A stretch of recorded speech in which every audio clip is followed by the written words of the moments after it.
back on the agenda is Tarver versus Hopkins. Just happened this past week as of this recording. No telling when I'll get around to actually putting it on. I'm a little lazy. But, Tarver versus Hopkins. Okay. Well, yeah. What did you think? Well, as you know, I picked Hopkins to win the fight by decision. But I certainly did not think he would win that convincingly. So I thought he would win maybe by 7 rounds to 5 or 8 rounds to 4, but absolutely perfect performance by Hopkins. I have to say, I had not given Hopkins his props. I had always said he would call people out from welterweight up to middleweight. He did that twice. His 2 biggest wins were up until that point. Felix Trinidad and Oscar de la Hoya both blown up welterweights, and I didn't give him his credit because he wasn't willing to do it himself with Roy Jones Jr., which I still kind of feel that way because he priced himself out of the fight basically after the Felix Trinidad fight. Anyhow, I have to give my hat, tip my hat to him, my proverbial hat to him, because he really came out and he showed that he is a true light heavyweight. He showed that he's way better than Antonio Tarver, that's for sure. And he kind of dented Roy Jones because Jones got knocked out by this guy in 2 rounds in their second fight. He didn't have a great fight against him in their first fight. He did beat him in the first fight, but he definitely struggled with him more than Hopkins did at all. So Hopkins really showed up Roy Jones, I believe, also.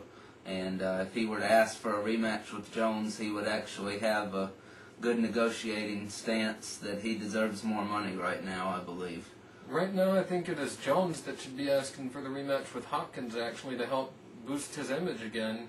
I'd love it. He'd beat him. I'm picking it now. He would beat Hopkins. I agree completely. He's too fast, and he just moves around too much for Hopkins, who doesn't have that good of footwork or speed, and I think Jones would just stand on the outside and just pot shot him over and over again. Yeah, probably win a decision. Now the critics would say something about Jones and Hopkins, Jones's chin. They question his chin. Well, I don't think Hopkins hits that hard. I tend to agree with that because he wasn't that hard of a hitter at middleweight, and while he did knock Tarver down, and Tarver has shown a pretty good chin over his career, Hopkins, he still doesn't have that one-punch power, and I don't think it would be enough to really rattle Roy Jones with at this point. So I think Jones just stick outside, and he should probably win a comfortable 12-round decision. If the fight gets made. Yeah, hopefully it does. Maybe. It's a big question, though. I don't really, right now, I wouldn't think it'd get made. Hopkins did say that he's retired and he's staying retired. We've heard that before from people. We'll see. After that performance, it's hard to imagine. Okay, the next topic we'll go to from last week also, Cotto versus Malignaggi. Well, what was your take? Well, I haven't got a chance to score the fight officially yet. I scored it 6 rounds to 6, actually, so that gave Cotto the 1-point win with the knockdown in round 2, but Malignaggi absolutely showed tremendous heart, showed that he was willing to stay in there and just fight Cotto. I think he would have been better served to fight him on the outside more and use his boxing skill, which is definitely superior to Cotto's. So, I did have Malignaggi winning the fight, actually. I had him up by 2 rounds, which gave him the win, basically. 115-112 was my final score, and I felt he overall controlled the fight more. He used his game plan to survive Cotto, who was supposed to knock his head off, according to most of the critics out there, I believe, especially most of the boxing fans. yes. I think some of the reporters weren't necessarily saying that. Not all of them. A lot of them were. But he showed great heart, as has already been said. His hands held up, apparently. That was great news, because if you know anything about Malignaggi, he's had trouble with his hands in the past. For his whole career so far, he's had trouble. I don't think he hits that hard. I don't, even though his record, 5 knockouts, even though the hands have been injured a lot, I don't believe he hits that hard. It's not really in his style. but he is a slickster. What can you say? Excellent boxer, and yeah, a lot of people weren't giving him any credit at all. They expected Cotto to blow him out very quickly. As you know, I said I wouldn't be surprised if Malignaggi absolutely dominated him for 12 rounds. I picked Cotto to win, of course, but I definitely didn't think it would be easy. I thought Cotto would get a late round knockout after trailing on the scorecards myself, and I felt that he landed the more effective punches in the fight, and that's what carried him to the victory. But like I said, I haven't sat down and actually scored it round by round, but from what I saw, the one time I saw it, I said Cotto won, but I'll have to see it again, definitely. No doubt Cotto definitely did the most damage. There's no question about that. Yeah. Malignaggi has injuries. You can read about it on the websites. We're not going to go into that right now. Okay, next thing we want to talk about from last week, Camacho Jr. He lost again. Yes, and thankfully, he's lost more than his record would indicate. Really, truthfully. Yeah. Well, he quit against Jesse James Leha, as we all saw. My eye. Yeah. My eye. Not you quit? My eye. Not exactly. I can't see. Not exactly the words I quit, but as we all know, that was just as bad. Of course, that was. And soon after, he was at a gay parade. Yes. As the Grand Marshal or something. We can never forget that he was at a gay parade. So he is a true cocksucking faggot. So not that there's anything wrong with that. Well, of course. We're totally politically correct here. Absolutely. OmegaFights.com and Omega Boxing. We have many friends that are gay. Absolutely. I can name a ton right now. Absolutely, believe me. Definitely. But anyway, Camacho, he protested the stoppage, and I will say on his part that it probably was a little bit of an early stoppage, but he should have never been put in that position by that bum of a fighter. That guy was a nobody. Camacho had him hurt badly in, I believe, the 4th or 5th round where he rocked him, and he should have been able to finish him off then, and the guy came right back and was able to land some decent punches at that point in the fight. I'll say this about Cotto. Camacho Jr., excuse me. He started out at, what, 140? 140, I believe, yes, 140. And he was, what, middleweight that night? Maybe yeah, junior middleweight. Junior middleweight. That's what he weighed in at, a junior middleweight. Now, who knows what he was. He looked bigger than he did at 140 for sure, to me, at least. And I'll say he did move up in weight, but no, it didn't do any good, did it, bitch? So let's move on anyhow. A fight that wasn't on the air, Curtis Stevens, because some football fag was... Yeah. Now this is absolutely something terrible that goes on in boxing these days. You have these people like this that know nothing about the sport, that have nothing to do with the sport, just trying to, I don't know what he's trying to do, but he just comes in for this one fight. He's already said that that'll probably be it. He's going back to gay-ass football for the new season or something. And even if he was going to stay a boxer, he's obviously nothing. He's never going to amount to anything. Curtis Stevens is now 13-0, 11 knockouts. People want to see this guy. He's definitely a future champion. And even if you disagree with that, you have to agree he's definitely a better prospect than a white heavyweight named Tommy Z. So, of course he's a better prospect. He's actually wanting to box. Yes, full time. Enough to only box. For those of you that don't know, there's a good chance many of you will not know who the hell Curtis Stevens is. Unfortunately, he hasn't really gotten... He's only been on the show Broadway Boxing, which is on the Comcast stations, and MSG on Dish Network, and I'm not sure if DirecTV has those or not, but yeah.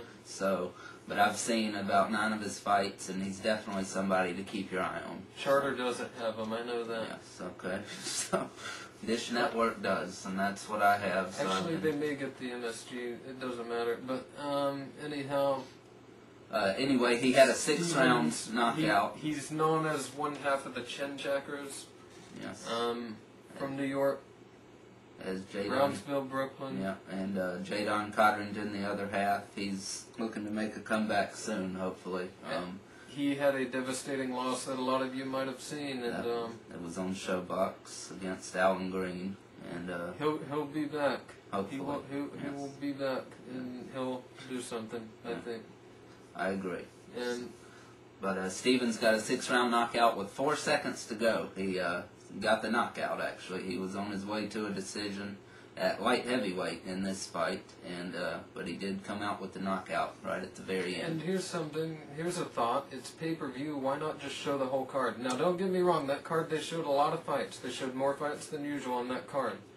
But why not just show the entire card? Absolutely. If you're paying the pay-per-view price, you definitely deserve to see every single fight.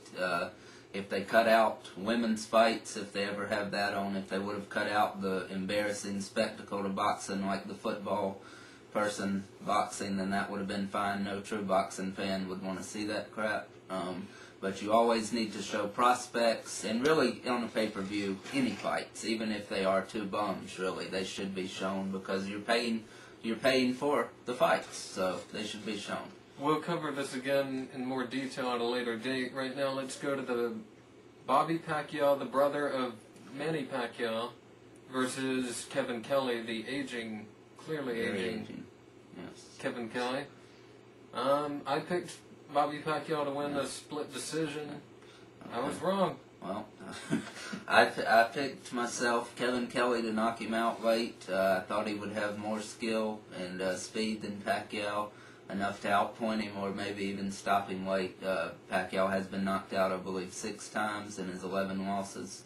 So I did pick Kevin Kelly, but clearly the age is caught up to him, it looks like. Kelly has now been knocked out 5 times as of this fight, so it's time to hang it up, Kelly, I'm afraid. Looks like it, and he was a great champion, great fighter, and he's a good commentator also when he does do that work, and he might want to stick with that from now on. So, but Bobby Pacquiao looks like he could have a bright future. He knocked him out with a body shot in the 4th round. And this is his, 3rd, 4th fight that he's won that he was supposed to lose? Yes, I believe so. Supposed to lose? He fought Carlos Hernandez, and he beat him by decision, and he also fought Carlos Navarro. I think that was pretty much a pick'em fight, but Navarro just absolutely quit and counted himself out in that fight, so Pacquiao got 2 knockouts in his last 3 fights, so he's on his way to do some big things, it looks like. Although he is in a, 135, right? Well, yeah, so he might have some trouble. That's a pretty stacked division, but his brother Manny might be there very soon, you never know. Definitely. And it's Corrales, yes. Who knows, he could probably, I'd go for him. And, because we'll get into that later. We'll discuss Corrales later. Definitely. Yes. But, anyhow, let's move on to the Chavez Jr. fight. Julio Cesar Chavez Jr., if you didn't know, his son is fighting.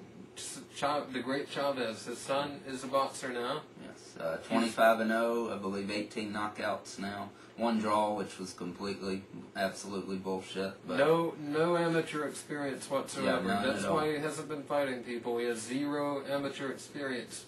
Go easy on him. He's still only 20 years old also. And he really does still seem a little green at times in there.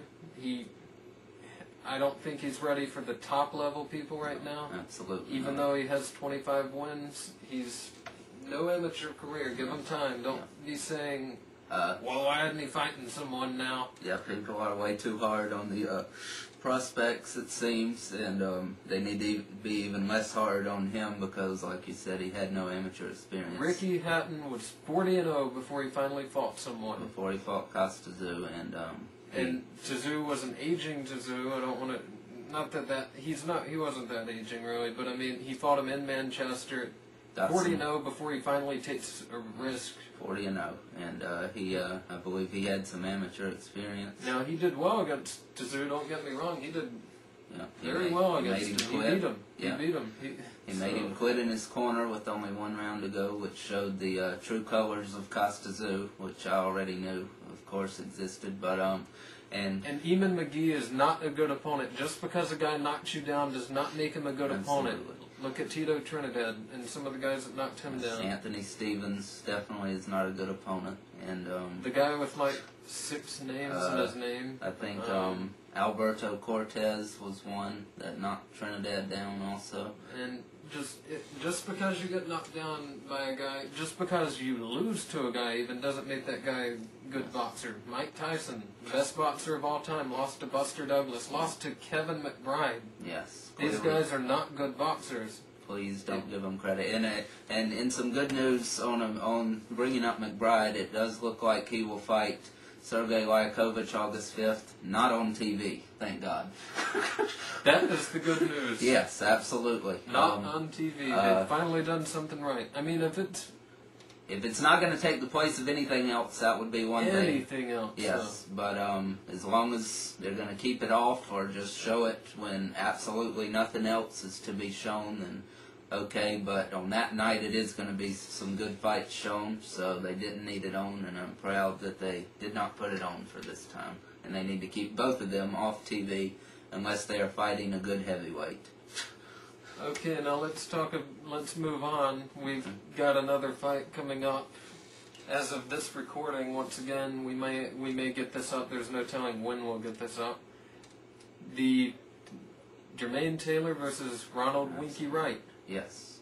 And your pick? Well, absolutely. Winky Wright by unanimous decision. Every round, I believe he will shut Taylor down worse than he did Trinidad. Folks, do you hear this guy? Worse than Trinidad? Absolutely. Is that really that possible? Absolutely. Without a knockout? I don't see it being very possible. I think Taylor is going to beat Wright, and even if Taylor doesn't beat Wright, he would get the decision anyhow. He's the HBO fighter. He's the young fighter. I don't know who would be the bigger money guy between those guys, honestly. They're probably about even, really. I would have to say Taylor, I believe, because like you said, he is the younger fighter. He's going to be around longer, and he's definitely HBO's new face, I believe. Close fight. My pick officially, a close fight goes to Taylor, and I don't see Taylor losing by a blowout, so I got to pick Taylor. And we actually have a side bet. Yes. My $1,000 up against my 2,000. His yes, 2,000. He is giving me odds. That's how crazy he is, and thinking that Wright will win. That's how confident he is. Wright will win. Absolutely. And I'm not as confident that Taylor will win. I can definitely see Wright winning. Personally, I like Wright better, but I don't think he's going to win. And this is one thing. I think Taylor throws very wide punches. His only straight punch that he throws with any timing is his jab, I believe. If you notice, when he throws his right hand behind it, it's usually a looping punch like this. But judges like aggression, and Taylor's going to be more aggressive. So he will be more aggressive, but Wright has an excellent defense, and he can just stand there the whole night and then just counter, like he did with Trinidad, which, well, he did get off first against Trinidad, basically. But still, he will be able to block Taylor's shots and counter effectively, I believe. Possibly, but he will not lose that is Trinidad. Yes, loss. he will. He will just not wait. lose. You'll see. Okay, anyhow, let's move on to future things that are possibly on the horizon. We've got Collazo or Mitchell against Antonio Luis Margarito. Collazo, who you may remember got jobbed against Hatton. Robbed. Robbed. Hatton. Bad decision. Very bad. Boston, a white guy. Yeah, against a New York Ricky guy. Hatton, New York Puerto Rican guy. So you do the math on that one. Yeah, it was in America, but yeah, well, in Boston. I sure don't consider it a. Let's put it this way: it wasn't a home court advantage for Collazo, and no way you can say that. So Hatton was the HBO fighter, which once again, that's kind of part of my pick with Taylor.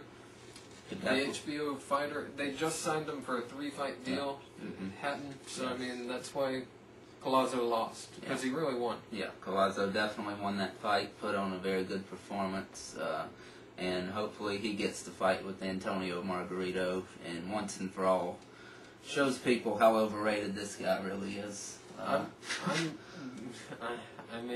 going for him to definitely embarrass him and even hopefully knock him out. I definitely could see him knocking him out. It's hard to pick that. I would probably pick a decision myself, but definitely would not be that surprised. Collazo throws a lot of punches, a lot of combinations, and I think he could eventually get Margarito out. Speaking of guys like Collazo, in a way, kind of people that aren't that well known yet, let's talk about Paul Williams a little. He just fought Walter Matisse, I believe. Something, Yes. yeah. Okay. And I was impressed. Absolutely, I was too. He dominated pretty much every round. Maybe one round could have gone. One of the only fighters that I actually noticed a jab, like that was a good jab. He stuck it out there a lot. Just throws a lot of punches, even more than Collazo throws. And a lot of punches. Like 100 a round, 90 to 100 a round, and very effective. Accurate punches, not just wild-ass absolutely. punches. Not just going in there swinging wildly. Very accurate, good combinations thrown. Good power, good speed, everything, and he dominated him, and he's definitely somebody to keep your eye on. And that's very surprising coming from Atlanta, Georgia. And here's Jimmy the Cat. He, yeah, he's good. He's a Manx, no tell. Doesn't need it. Perfect immune system. That's right. So do you get that reference? But that's going to do it for now. We've got other stuff we'd love to talk about. Keep your eye out for Paul Williams. Paul the Punisher Williams. He's coming to punish someone. He's wanting to fight Margarito as well. Yes, all these people are. I'd love to see that too. All these people, even Joshua Quaddy has gone to call Margarito out, but Margarito continues to say that everyone is ducking him. Zab Judah has called him out to say that he's willing to go through anybody, including Margarito, to get that rematch with Mayweather, which hopefully he does get that sometime. Mayweather, people are going to say, well, Mayweather's not fighting Margarito. Mayweather's trying to get Oscar De La Hoya. For about $15 million. And he's been trying to get De La Hoya. Before he even showed up at welterweight, before he was even in the picture at welterweight, he was calling out De La Hoya. Absolutely, and I believe that's an easy fight for Mayweather against De La Hoya. Definitely he could have an easier time with Margarito, I believe. But, Absolutely. But De La Hoya, clearly, the biggest money fight is him and Mayweather. Because right he would now. Definitely beat Margarito. Absolutely. He would most likely beat De La Hoya, but I mean, that's not a sure Not thing. 100% sure. I'm Definitely pretty not. damn confident, but Yep, but about 95% sure of him beating De La Hoya. Absolutely 200% sure of him embarrassing Margarito. I see no way Margarito could win except just the puncher's chance, which I still... Mayweather has way too good of a chin to be hurt by just one punch. You know. Especially, Margarito is not a one-punch knockout artist. He has to hit you a lot to wear you down, from what I've seen of his fights. He can knock your ear off, but... Yes, as we all saw. Against, Sebastian Lujan, yeah. And that was interesting. That was quite a scene, but Lujan is no Mayweather, so let's not get that confused. And Margarito is no, well, he's not much of anything, really. I mean, he's... Very overrated. He's a little more talented version of Ricardo Mayorga. So, Not saying much. Take that for what it's worth, which isn't much, because Ricardo Mayorga is not like Mike Tyson, like someone on another show said. That's about the worst comparison I've ever heard. Clearly drunk guy drinking out of a red cup. Drinking out of a huge, huge cup. A red plastic cup, I mean, but anyhow, Margarito, Mayorga, he is a brawler. Yep, absolutely. You got that right. Yes, and brawlers do not always win fights because they're brawling type fights and not boxing, so... The edge is usually to the boxer, believe Absolutely. it or not. Of course, there's been brawlers occasionally that have came out with the wins. And really, it comes down to who's better at executing its game plan. So Absolutely. I mean, it's styles that make fights. Like if Mayorga Forrest, they are fighting. Of course, Forrest got drawn into Mayorga's fight, so of course it was a brawling type fight. So Mayorga was able to knock him out. Also in the rematch. And it was also an upset. Absolutely. Forrest didn't respect him in that fight, No. and he clearly thought he was going to win. He just came off the Mosley 2 wins against Shane Mosley, who was pound for pound the best at that point. And they did have a rematch, him and Mayorga did, and Mayorga beat him by decision. Forrest did his best impression of Tommy Hearns, running around the ring every time he got hit. But so we all saw that fight, I take it. But Mayorga did come up with some wins, but clearly just nothing but a brawler. Anybody with skills will always beat the guy. And if there's anyone we've mentioned on this show that you haven't seen, that you haven't seen fight yet, feel free to hit us up at omegafights.com, work out a trade or some other kind of... Thanks once again, everyone, for tuning in and watching this. All 10 of you probably, maybe. And that includes us watching because we're so fucking lame. We'll go and watch our own damn show and be impressed as hell with it. Absolutely. Best show on the computer. But, you know, you can't blame us. I mean, you gotta admit this is a lot better than... that other guy. Yeah, some guy. We don't even want to give credibility by mentioning his grapple name. or whatever. Yeah, doesn't matter. We're gonna get him out of there. He's gonna be jab and wrestle or he's gonna be too ashamed of himself after seeing people that actually know boxing. So he won't be there. Man calling himself the Iron Truth. How about Gaylord? Yeah, that's a good one. And I'm Don Omega. Thanks. Tune in to omegafights.com. Take a look around. Take a look at our fight list.